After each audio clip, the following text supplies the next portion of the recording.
Hi, this is James with the RPG channel, and doing a follow-up video to the earlier video I did about the demo of Castlevania Harmony of Despair.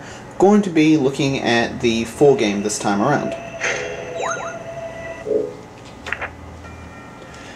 The game starts up just like the demo did, gives you options of single player and this time multiplayer.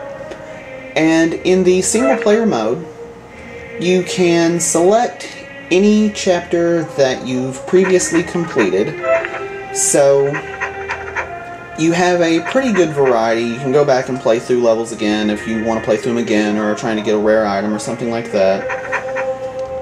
Or you can pick from any of 5 characters from the Castlevania series.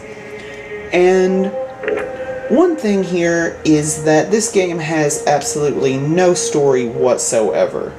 The Castlevania games have always had, if not a consistent story, at least a pretty strong one, but that's not the case in this game. This is solely an arcade game for the sake of being an arcade game and giving Castlevania fans a chance to play through some of their favorite characters and familiar levels again.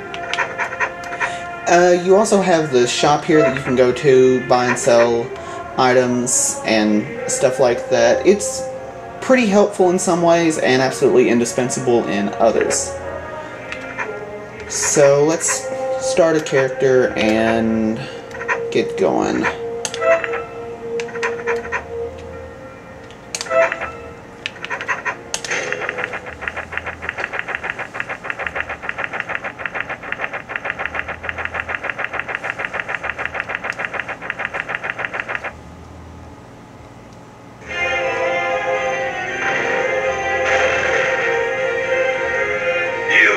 Shall be my puppet. One of the first things that I noticed when I got the full game is that I can actually zoom in on my character in the game, so the issues I was having earlier about the screen being too small aren't entirely founded. So with my character Charlotte here, I advance through the level. Another thing you'll notice about this game is that all of the characters advance in different ways. So, for instance, characters like Alucard and Jonathan basically kill things and take their stuff. Characters like Charlotte here get their powers from absorbing the attacks of enemies that she confronts, and then can use those abilities on her own.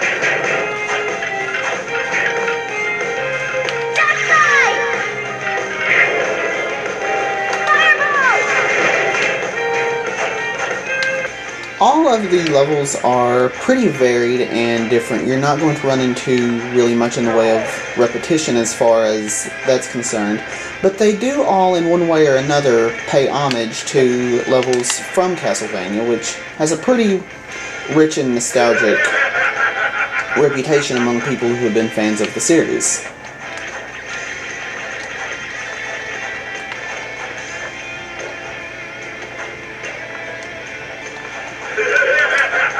While all of the characters have basically the same controls, there are different things about the characters that make them play very different from each other, and the game is really different depending on which character you're using. For instance, with Shinoa here, she has the ability to cling to these magnet things found throughout the game and shoot herself through the air, which lets her get to secret parts of some levels, and in some cases skip parts of certain levels. And it's not really an unbalancing difference, but it definitely makes a noticeable difference depending on which character you're playing. But like I said, it doesn't really give any character an advantage over any other character. I still really don't understand why these little books are the only chance you get to access your inventory in the middle of the level. That honestly does not make sense to me.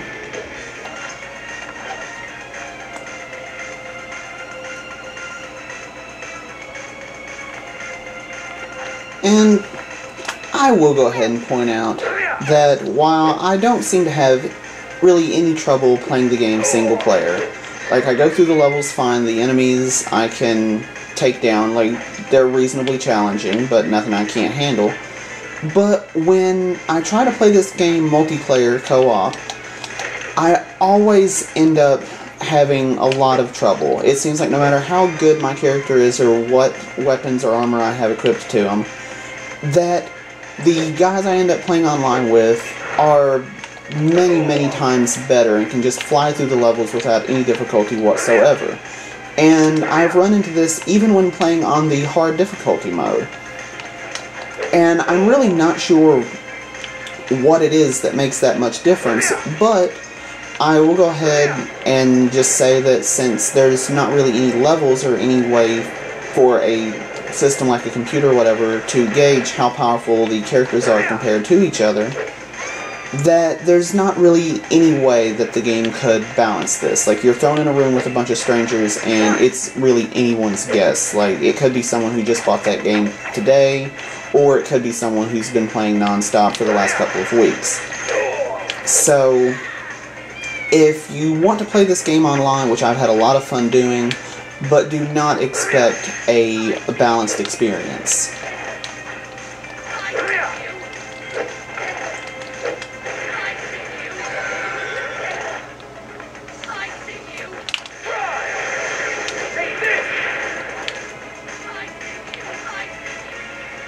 I have been having a lot of fun with this game, and being a fan of the Castlevania series, it's always nice to get a dose of nostalgia this potent.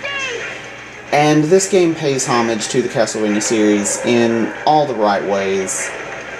So, even with its shortcoming, it's still been a really enjoyable game for me, and I don't regret it at all.